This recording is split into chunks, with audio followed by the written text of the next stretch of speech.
All right, so today we're going to be going over day 61 of the 1 year chronological Bible plan, and we're going to be continuing on in Numbers. So let's get into it.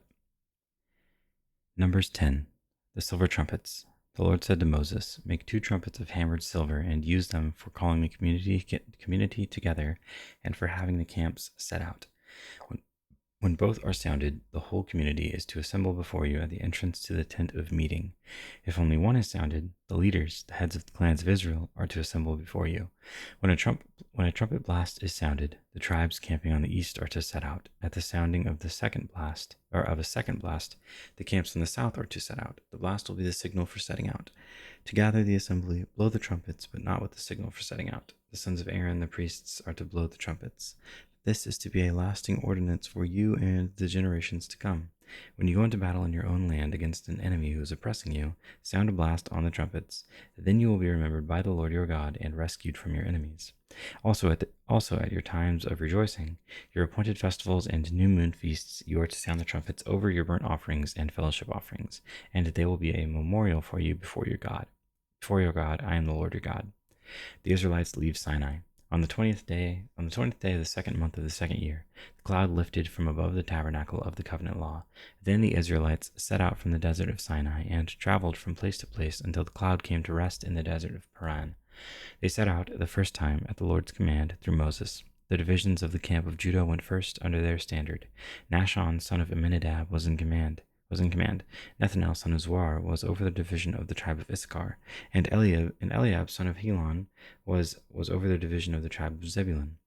Then the tabernacle was taken down, and the Gershonites and Merarites who carried it set out. The divisions of the camp of Reuben went next under their standard. Eleazar, son of Shadur, was in command. Shelumiel, son of Zurishaddai, was over the division of the tribe of Simeon, and Eliasaph, son of Dwell, was over the division of the tribe of Gad. Then the Kohathites set out carrying the holy things. The tabernacle was to be set up before they arrived. The divisions of the camp of Ephraim went next under their standard. Elishama, son of Ammihud, was in command. Gamaliel, son of Pedazur, was over the division of the tribe of Manasseh, and Abidan, son of Gideoni, was over the division of the tribe of Benjamin. Finally, as the rear guard for all the units, the divisions of the camp of Dan set out under their standard. Ahiezer, son of Ammishaddai, was in command. Pagiel, son of Ochran, was over the division of the tribe of Asher, and Ahira, son of Enan, was over the division of the tribe of Naphtali. This was the order of march for the Israelite divisions as they set out. Now Moses said to Hobab, son of Ruel the Midianite, Moses' father-in-law, we are setting out for the place about which the Lord said, "I will give it to you." Come with us, and we will treat you well, for the Lord has promised good things to Israel. He answered, "No, I will not go. I am going back to my own land and my own people." But Moses said, "Please do not leave us. You know where we should camp in the wilderness, and you can be our eyes, If you come with us, we will share with you whatever good things the Lord gives us." So they set out from the mountain of the Lord and traveled for 3 days. The ark of the covenant of the Lord went before them during those 3 days to find them a place to rest. The cloud of the Lord was over them by day, and when they set out from the camp. Whenever the ark set out, Moses said, "Rise up, Lord, may your enemies be scattered, may your foes flee before you." Whenever it came to rest, he said, "Return, Lord, to the countless thousands of Israel." Numbers 11, fire from the Lord. Now the people complained about their hardships in the hearing of the Lord, and when he heard them, his anger was aroused. Then fire from the Lord burned among them and consumed some of the outskirts of the camp. When the people cried out to Moses, he prayed to the Lord, and the fire died down. So that place was called Taberah, because fire from the Lord had burned among them. Quail from the Lord. The rabble with them began to crave other food, and again the Israelites started wailing and said, "If only we had meat to eat. We remember the fish we ate in Egypt at no cost, also the cucumbers, melons, leeks, onions and garlic. But now we have lost our appetite. We never see anything but this manna." The manna was like coriander seed and looked like resin. The people went around gathering it, and then ground it in a hand mill or crushed it in a mortar. They cooked it in a pot or made it into loaves, and it tasted like something made with olive oil. When the dew settled on the camp at night, the manna also came down. Moses heard the people of every family wailing at the entrance to their tents. their tents, the Lord became exceedingly angry, and Moses was troubled. He asked the Lord, "Why have you brought this trouble on your servant? What have I done to displease you that you put the burden of all these people on me? Did I conceive all these people? Did I give them birth? Why do you tell me to carry them in my arms as a nurse carries an infant, an infant, to the land you promised on oath to their ancestors? Where can I get meat for all these people? They keep wailing to me, 'Give us meat to eat.' I cannot carry all these people by myself. The burden is too heavy for me. If this is how you're going to treat me, please go ahead and kill me, if I have found favor in your eyes, and do not let me face my own ruin." The Lord said to Moses, bring me 70 of Israel's elders who are known to you as leaders and officials among the people. Have them come to the tent of meeting, that they may stand there with you. I will come down and speak with you there, and I will take some of the power of the Spirit that is on you and put it on them.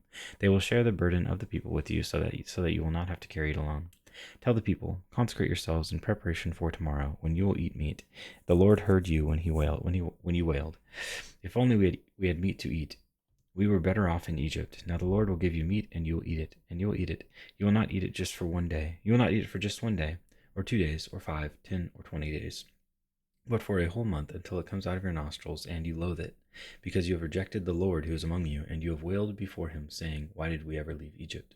But Moses said, "Here I am among 600,000 men on foot, and you say, 'I will give them meat to eat for a whole month.' Would they have enough if flocks and herds were slaughtered for them? Would they have enough if all the fish in the sea were caught for them?" The Lord answered Moses, "Is the Lord's arm too short? Now you will see whether or not what I say will come true for you. So Moses went out and told the people what the Lord had said. He brought together 70 of their elders and had them stand around the tent. Then the Lord came down in the cloud and spoke with him, and he took some of the power of the Spirit that was on him and put it on the 70 elders. When the Spirit rested on them, they prophesied, but did not do so again. However, 2 men whose names were Eldad and Medad had remained in the camp. They were listed among the elders, but did not go out to the tent. Yet the Spirit also rested on them, and they prophesied in the camp. A young man ran and told Moses, "Eldad and Medad are prophesying in the camp." Joshua, son of Nun, who had been Moses' aide since youth, spoke up and said, "Moses, my lord, stop them." But Moses replied, "Are you jealous for my sake? I wish that all the Lord's people were prophets, and that the Lord would put his Spirit on them." Then Moses and the elders of Israel returned to the camp. Now a wind went out from the Lord, and it drove quail in from the sea. It scattered them up to 2 cubits deep, which is about 3 feet deep, all around the camp, as far as a day's walk in any direction. All that day and a night, and all the next day, the people went out and gathered quail. No one gathered less than 10 homers, which is possibly about 1 3/4 tons. Then they spread them out all around the camp. But while the meat was still between their teeth, and before it could be consumed, the anger of the Lord burned against the people, and he struck them with a severe plague. Therefore the place was named Kibroth Hattaavah, because there they buried the people who had craved other food. From Kibroth Hattaavah the people traveled to Hazeroth and stayed there. Numbers 12. Miriam and Aaron oppose Moses. Miriam and Aaron began to talk against Moses because of his Cushite wife, for he had married a Cushite. Has the Lord spoken only through Moses? They asked. Hasn't he also spoken through us? And the Lord heard this. Now Moses was a very humble man, more humble than anyone else on the face of the earth. At once the Lord said to Moses, Aaron, and Miriam, "Come out to the tent of meeting, all 3 of you." So the 3 of them went out. Then the Lord came down in a pillar of cloud. He stood at the entrance to the tent and summoned Aaron and Miriam. When the 2 of them stepped forward, he said, "Listen to my words. When there is a prophet among you, I, the Lord, reveal myself to them in visions. I speak to them in dreams. But this is not true of my servant Moses. He is faithful in all my house. With him I speak face to face, clearly and not in riddles. He sees the form of the Lord. Why then were you not afraid to speak against my servant Moses? The anger of the Lord burned against them, and he left them. When the cloud lifted from above the tent, Miriam's skin was leprous. It became as white as snow. Aaron turned toward her and saw that she had a defiling skin disease. And he said to Moses, "Please, my lord, I ask you not to hold against us the sin we have so foolishly committed. Do not let her be like a stillborn infant coming from its mother's womb, with its flesh half eaten away." So Moses cried out, "Please, God, heal her." The Lord replied to Moses, if her father had spit in her face, would she not have been in disgrace for 7 days? Confine her outside the camp for 7 days. After that, she can be brought back. So Miriam was confined outside the camp for 7 days, and the people did not move on until she was brought back. After that, the people left Hazeroth and encamped in the desert of Paran. Numbers 13. Exploring Canaan. The Lord said to Moses, Send some men to explore the land of Canaan, which I am giving to the Israelites.